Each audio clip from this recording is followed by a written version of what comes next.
Hello guys, this is CodeNCode and this is the 18th lecture of this number theory series. And in this lecture we are going to see an implementation which can find phi of n in square root of n time. If you haven't seen the lecture of the previous lecture where we have derived this formula, just go and check out previous two lectures from the same series.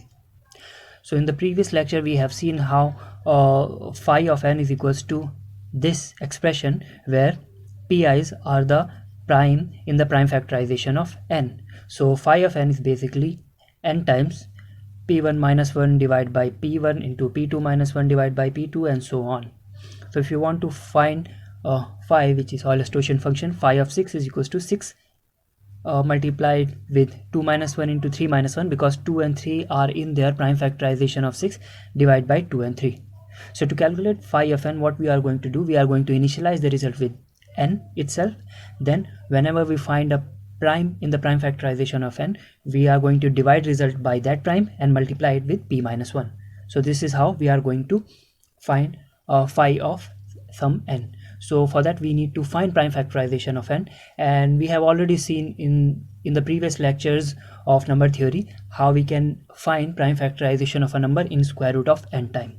So if I show you, so this is t and n, where t and n are of course test cases. Let me increase. Yeah, t and n are of course test cases, and n number n is the number. Each time we are reading n and printing phi of n, which is phi, and phi is this function. So to calculate phi, what we do, we initialize result with n, come on, and then we find all the prime numbers in the prime factorization of n. For that, what we do, we start from 2, go till square root of n, and then if n is divisible by I, of course I is a prime factor in n. Since I is a prime factor in prime factorization, or I is the prime divisor of n, what we would do, we would divide result by I, we would multiply result with I minus 1. Okay, and if you remember how this function which finds the prime factorization of n proceeds, we do while n is divisible by I, we keep on dividing I. So sorry, we keep on dividing n.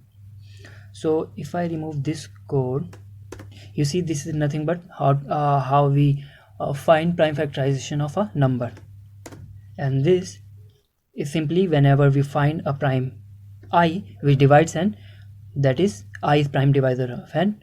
Whenever we find that, we divide result by that prime. If you see the formula, we divide n, which is the intermediate result, by that prime and multiply it with p minus 1. That is what we are doing here. We are dividing the result with I, which is the new found prime, and then multiplying with p minus 1. Finally, if you remember from that lecture, if n is greater than 1, which means n itself, the remaining n, it is itself a prime. So in that case, again, result would be divided by n, and result would be multiplied with n minus 1, and finally return result. So this is the simple algorithm to calculate phi of n in square root of n time. Square root of n, as you can see, this for loop runs in till square root of n, till I is less than equals to square root of n. So that is why the whole time complexity is square root of n. So this is a website which lists down all the phi of number from 1 to 500. So let's use this to verify the result. So phi of 30 test cases. 530 is 8, so 530 you can see is 8. Let's go for say 200. 200 is 80. So 200, as you can see, is 80. Now let's directly go for 500. 500 is 200. Yeah, we can confirm it from here. Phi of 500 is 200. let's go for some other number, 497. The result is 420, 497, 420. So you see, this is working completely fine, and the time complexity is square root of n for each number n. So this was how we calculate Euler's Totient function for for any general number n, any positive number n.